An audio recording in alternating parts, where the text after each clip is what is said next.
नमस्कार दोस्तों, स्वागत है आपका साइट फॉर वर्ल्ड के ऑफिशियल लर्निंग प्लेटफॉर्म पर, जहां स्टूडेंट्स और जॉब सीकर्स के लिए करियर, टेक्नोलॉजी और प्लेसमेंट से जुड़ी इंडस्ट्री ओरिएंटेड और प्रैक्टिकल नॉलेज दी जाती है। अगर आप अपनी स्किल्स को नेक्स्ट लेवल तक ले जाना चाहते हैं तो आप बिल्कुल सही जगह पर आए हो। चलिए शुरू करते हैं आज का इम्पोर्टेंट सेशन। नमस्ते स्टूडेंट्स, आज हम स्विफ्ट को आसानी से समझेंगे। ये एक बहुत ही पावरफुल और मॉडर्न प्रोग्रामिंग लैंग्वेज है। रेडी हो? फोकस मोड ऑन है ना? चलिए सीधे इसके अंदर डाइव करते हैं। तो साल था 2014। सोचो जरा, एप्पल जैसी कंपनी जिसके पास ऑब्जेक्टिव सी जैसी एक सॉलिड मैच्योर लैंग्वेज पहले से ही थी, अचानक से एक बिल्कुल नई लैंग्वेज लॉन्च कर देती है। ये प्रोग्रामिंग वर्ल्ड के लिए एक बहुत बड़ा शॉकिंग सरप्राइज था। सबके दिमाग में एक ही सवाल घूम रहा था कि आखिर एप्पल ने एक ब्रांड न्यू लैंग्वेज बनाई ही क्यों? उन्हें इसकी जरूरत क्या पड़ गई? ये आप समझिए, सिर्फ एक नई टेक्नोलॉजी नहीं थी, बल्कि कुछ पुरानी प्रॉब्लम्स का एक नया फ्रेश सॉल्यूशन था। चलिए इस क्यों का जवाब ढूंढते हैं। स्विफ्ट को ठीक से समझने के लिए ना, उसकी कोर फिलॉसफी, उसकी सोच को समझना जरूरी है। ये दो मेन आइडियाज पर टिकी है, सेफ्टी और क्लैरिटी। मतलब एक ऐसी लैंग्वेज जो गलती करने के चांसेस ही कम कर दे और जिसका कोड पढ़ने में एकदम साफ और आसान हो। ये पॉइंट बहुत इंपॉर्टेंट है। स्क्रीन पे ध्यान है ना? स्विफ्ट का एक सबसे पावरफुल फीचर है टाइप सेफ्टी। ऐसे सोचो, ये आपके कोड का एक पर्सनल बॉडीगार्ड है। हाँ, ये इस बात का पूरा ध्यान रखता है कि आप गलती से टेक्स्ट की जगह नंबर या नंबर की जगह टेक्स्ट यूज ना कर लें। और सबसे बेस्ट पार्ट, ये ऐसी गलतियों को ऐप रन होने से पहले ही कंपाइल टाइम पर ही पकड़ लेता है। इससे डेवलपर्स का कितना सारा टाइम और फ्रस्ट्रेशन बच जाता है।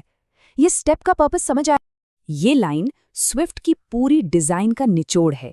इसका मतलब है कि कोड को छोटा या क्लेवर लिखने से कहीं ज्यादा जरूरी ये है कि वो आसानी से समझ में आए। क्यों? क्योंकि कोड लिखा एक बार जाता है, लेकिन सोचो, पढ़ा और मेंटेन तो बार बार किया जाता है, अक्सर बड़ी बड़ी टीम्स में। क्लियर कोड कोलैबोरेशन को आसान बनाता है। सही बात है ना? चलिए अब फिलॉसफी से आगे बढ़कर लैंग्वेज के एक्चुअल बिल्डिंग ब्लॉक्स को देखते हैं। सबसे पहली चीज, डेटा को स्टोर कैसे किया जाता है। रेडी हो नेक्स्ट स्टेप के लिए? स्विफ्ट हमें डेटा स्टोर करने के दो तरीके देता है, वार और लेट। वार को समझो एक व्हाइट बोर्ड की तरह, जिस पर लिखी वैल्यू आप बाद में चेंज कर सकते हो, जैसे किसी गेम का स्कोर। वहीं लेट है पत्थर पर लकीर जैसा, जिसकी वैल्यू एक बार सेट हो गई तो बदलती नहीं, जैसे किसी का बर्थडे। एक प्रो टिप, हमेशा लेट यूज करने की कोशिश करो जब तक आपको बिल्कुल श्योर ना हो कि वैल्यू चेंज करनी ही पड़ेगी। इससे कोड ज्यादा सेफ और प्रेडिक्टेबल बनता है। इसको नोट किया? ठीक है, अब हमारे पास डेटा स्टोर करने के तरीके हैं, लेकिन असली दुनिया की चीजें जैसे एक किताब, एक गाड़ी या एक यूजर सिंपल नहीं होती। उन्हें कोड में रिप्रेजेंट करने के लिए हमें डेटा को आपस में ऑर्गेनाइज करना पड़ता है, और यहीं पर स्ट्रक्ट्स सीन में आते हैं। यहाँ देखो, हमने स्ट्रक्ट का यूज करके एक नया कस्टम डेटा टाइप बनाया है, जिसका नाम है बुक। जैसे एक असली किताब का टाइटल, पेज काउंट और पब्लिकेशन ईयर होता है, ठीक वैसे ही हमने इससे जुड़ी सारी प्रॉपर्टीज को एक लॉजिकल ग्रुप में डाल दिया है।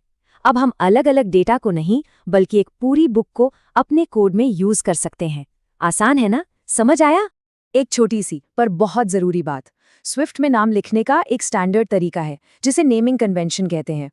टाइप्स जैसे कि हमारा बुक स्ट्रक्ट का नाम अपर कैमल केस से शुरू होता है और वेरिएबल्स या प्रॉपर्टीज का नाम लोअर कैमल केस से। ये कोड को साफ सुथरा और प्रोफेशनल बनाता है।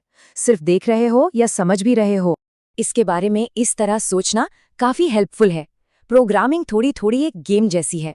जैसे गेम में कुछ रूल्स होते हैं और कुछ एक्शंस बार बार रिपीट करने पड़ते हैं, कोड में भी रूल्स होते हैं और टास्क्स को रिपीट करना जरूरी हो जाता है। तो स्विफ्ट इस रेपिटेशन को कैसे हैंडल करता है? लूप्स के जरिए। और इसका तरीका बहुत ही आसान और इंट्यूटिव है। इस फॉरेन लूप को पढ़ते ही साफ समझ आ रहा है कि इसका मतलब है नंबर्स लिस्ट के अंदर हर एक नंबर के लिए ये काम करो। सिंटैक्स इतना क्लियर है कि कोड खुद बोल रहा है कि वो क्या कर रहा है। अभी क्या सीखा? खुद से बोल के देखो। तो अब सारी बातों को जोड़कर देखते हैं। हमने स्विफ्ट के कुछ कोर कॉन्सेप्ट्स देख लिए हैं। अब हम अपने उस शुरुआती सवाल पर वापस जाते हैं कि आखिर स्विफ्ट को बनाया ही क्यों गया था। सारी बात स्विफ्ट के इन 3 कोर प्रॉमिसेस पर आती है। ये सेफ है क्योंकि टाइप सेफ्टी और लेट जैसे फीचर्स आम गलतियों को होने ही नहीं देते। याद है ना? ये फास्ट है क्योंकि ये एक कंपाइल्ड लैंग्वेज है, मतलब कोड रन होने से पहले ही मशीन लैंग्वेज में कन्वर्ट हो जाता है, जिससे परफॉर्मेंस टॉप नॉच मिलती है। और ये एक्सप्रेसिव है, जिसका सिंटैक्स साफ और मॉडर्न है, जिसे लिखना और पढ़ना दोनों आसान है। तो मैं आपको इस एक विचार के साथ छोड़ रहा हूँ, क्या हो अगर आपकी प्रोग्रामिंग लैंग्वेज आपको सिर्फ टूल्स न दे, बल्कि असल में आपको बेहतर और मजबूत ऐप्स बनाने के लिए गाइड करे। बस यही स्विफ्ट का असली मिशन है। अगर कोई डाउट है तो कमेंट सेक्शन में जरूर बताना। प्रैक्टिस करोगे ना? सिर्फ तो हमारे चैनल को सब्सक्राइब कीजिए और वीडियो को अपने दोस्तों के साथ शेयर जरूर कीजिए। कमेंट सेक्शन में अपना डाउट या नेक्स्ट टॉपिक लिखना मत भूलिएगा।